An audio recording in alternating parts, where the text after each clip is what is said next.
app is running smoothly. Users in your country open it, and everything just feels fast and responsive. The interface loads instantly, actions happen without delay, and you're confident in your app's performance. It's a great feeling when everything works as expected and your users are happy. But this perfect experience is just the beginning of the story. What happens when your app is used beyond your local region? Let's explore what changes when your audience grows beyond borders. Now imagine someone from another country tries your app. Suddenly, things aren't as smooth. The same app, the same code, but the experience is different. Pages take longer to load and actions feel sluggish. This can be confusing. Why would the app behave differently for someone just because they're in a different location? It's a common issue, and it's not about your code or your app's design. There's something else at play here, something fundamental about how the internet works. So what actually changed? The app is the same, the code hasn't been altered, and your server is still running. The difference is the physical distance between your user and your server. Every request from the user's device has to travel all the way to your server and then back again. This journey across the globe introduces delays that can make your app feel slow, even if everything else is perfect.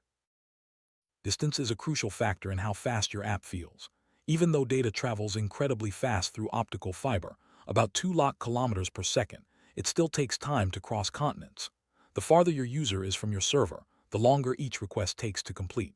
This is why users in other countries might experience noticeable delays, even if your app is optimized in every other way. It sounds impressive that data can travel at 2 kilometers per second, but when you consider the actual distances involved, even this speed introduces delays.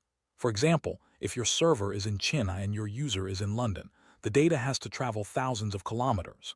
This journey, even at light speed, adds up to a noticeable delay for the user. Let's break it down with a real example. Suppose your server is located in Chennai, India, and a user is accessing your app from London, UK.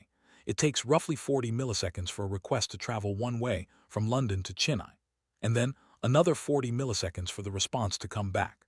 That's already 80 milliseconds of delay before your app even starts processing the request. This is the minimum possible delay, and it can be even longer depending on network conditions. This delay, known as latency, is often invisible to developers until users from far away start using the app. Before your server even begins to process the request, you've already lost precious milliseconds. For users, this can mean waiting longer for pages to load or actions to complete, which can impact their overall experience and satisfaction with your app. While the minimum delay due to distance is a big factor, it's not the only thing that can slow down your app.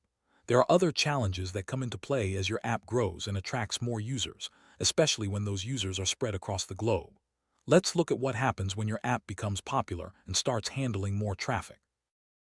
Your app works flawlessly with a small number of users, say 10 people at a time. But what happens when your app suddenly becomes popular and 10,000 users try to access it at once? This surge in traffic can overwhelm your server, causing it to slow down or even crash. The server's resources are limited, and there's only so much it can handle at one time. Every server has a finite amount of resources: CPU, memory, and threads. These resources determine how many requests your server can handle at once. When the number of incoming requests exceeds what your server can manage, it starts to slow down. In extreme cases, it might even crash, leaving all your users unable to access your app. Once your server hits its resource limits, performance drops sharply. Requests start to queue up, response times increase, and users experience frustrating delays. If the load keeps increasing, the server might stop responding altogether. This is a critical moment for any app, as user satisfaction can quickly turn into disappointment if the app becomes unreliable. But there's another challenge. Sometimes, not all the traffic hitting your server is from real users. Attackers can send massive amounts of fake traffic to your server, overwhelming it on purpose. This kind of attack is called a DDoS attack, and it can bring even the most robust servers to their knees if not properly managed. DDoS attack, or distributed denial of service attack, is when attackers use many computers to send huge amounts of fake requests to your server. The goal is to overwhelm your server's resources, making it slow or completely unavailable to real users. These attacks can be motivated by ransom demands or attempts to disrupt a competitor's business. Attackers may launch DDoS attacks for various reasons. Sometimes, they demand a ransom to stop the attack. Other times, they want to take down a competitor's system or simply cause chaos. Regardless of the reason, your server is left to handle all this malicious traffic on its own, which can be overwhelming and damaging. In all these scenarios, Whether it's real users or attackers, your server is exposed. It has to deal with every request, legitimate or not, by itself. This makes it vulnerable to slowdowns, crashes, and security breaches. Clearly, relying on a single server to handle everything isn't sustainable as your app grows. So what if users didn't talk directly to your server? What if there was a way to protect your server from overload and attacks, while also improving performance for users around the world? This is where a new solution comes into play, one that sits between your users and your server, acting as a smart intermediary. Enter Cloudflare. Cloudflare is a service that sits between your users and your server. It's not part of your app, and it's not inside the user's browser. Instead, it acts as a middle layer, intercepting requests before they reach your server. This setup brings a range of benefits, from improved speed to enhanced security. Cloudflare isn't just a single server. It's a global network of data centers or hubs spread across the world. When a user sends a request to your app, it doesn't go straight to your server. Instead, it's routed to the nearest Cloudflare hub. This means the request travels a much shorter distance, reducing latency and improving the user experience. With multiple hubs around the world, Cloudflare ensures that users connect to the closest possible data center.